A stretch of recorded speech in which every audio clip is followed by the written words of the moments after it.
Now, let's talk about control.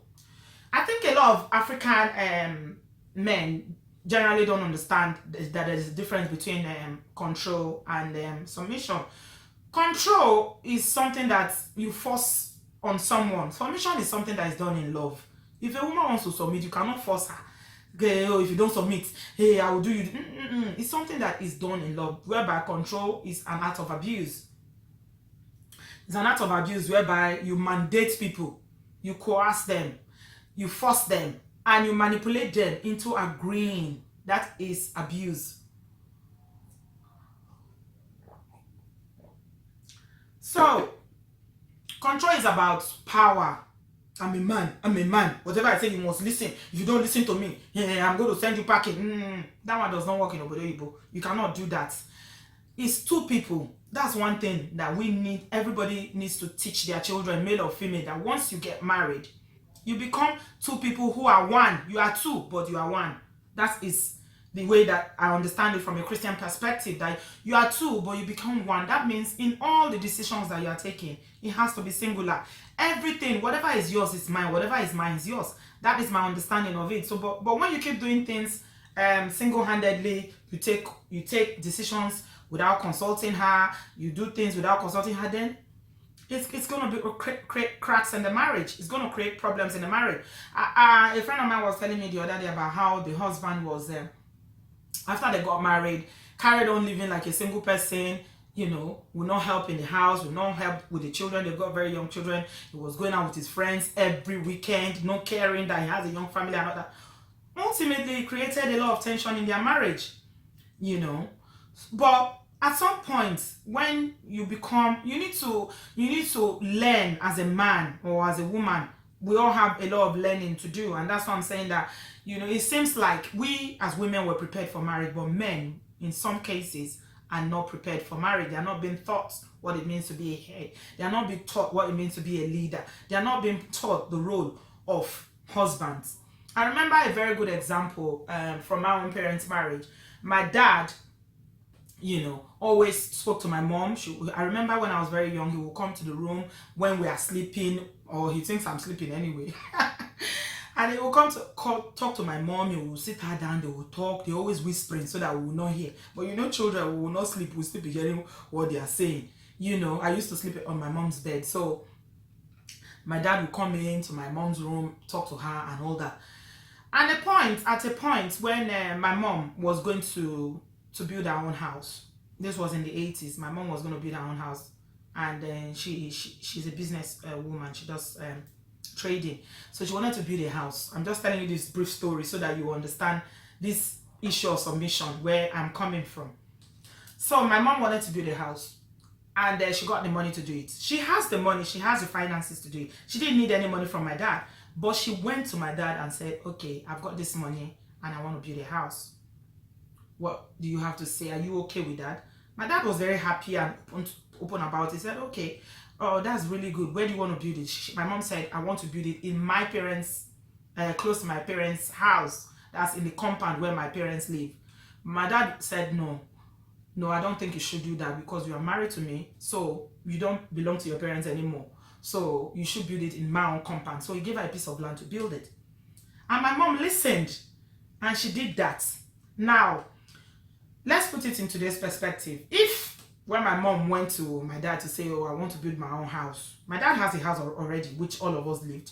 But my mom was able to work hard, and she was able to raise her own money to build her own house. When she went to her husband, the husband was like, you want to build your own house? What is that? And you want to show that whatever. And he was not open to the idea.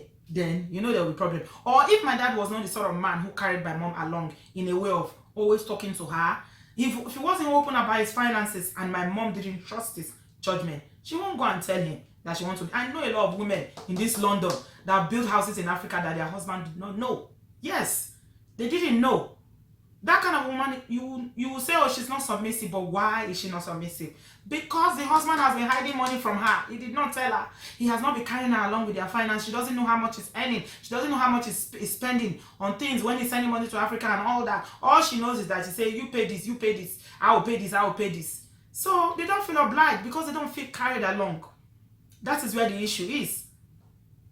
So it's about being open generally about things, because when you talk about control is actually abusive. Like I said, it's about isolating the person, isolate them from friends. I tell you, you cannot speak to your parents in this house. Don't you dare call your parents, and that's it.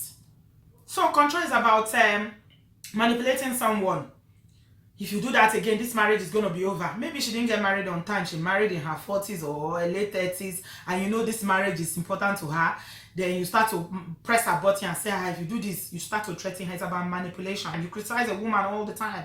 You tell her you can't do this. Women too tend to do that. They criticize a lot as well, especially when they are very unhappy. You criticize him. Everything he does, you criticize. So it's about criticizing somebody. But I mean, on a scale of things, we will say that control it tends to be what men do more to the women, because obviously women are the weaker sexes. Women are the ones that are being married. Women are the ones that their bride price is being paid and all that. You leave your house to go and live with a man. So it's always about power. It's about power. So who has more power in the relationship?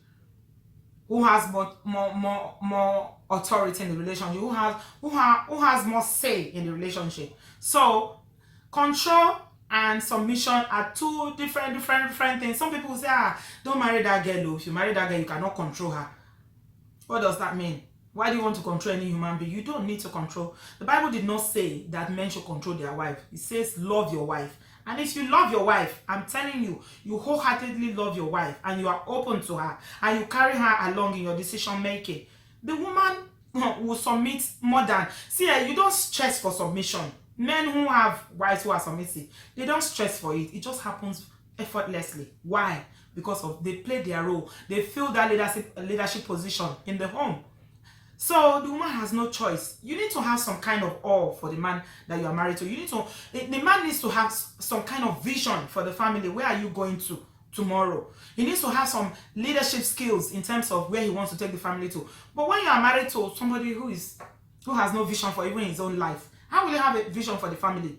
Somebody who has no any sort of leadership role that he plays both for you as the woman and the children, then it becomes difficult. So these are the issues. It is quite complex when it comes to this issue of submission, because we tend to run to the Bible as Christians all the time to just invoke the Bible when it suits us. Sometimes they say, the Bible says submit to me, you have to submit to me, I'm your husband, I'm the head of this home. But it doesn't work like that. It doesn't always work like that. If you want to be the head of the home, you want leadership and you want that submission, then it's a give and take. It's a two-way street.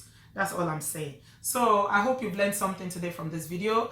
As always, I'd like to hear from you. Thank you very much for those who have fed back in the past. I'd like to hear your thoughts about this issue of submission versus control. Control is evil, it's bad, it's an abuse. Do not control another human being. Bible says, love your wife. Husband, love your wife. Wives, submit to your own husband.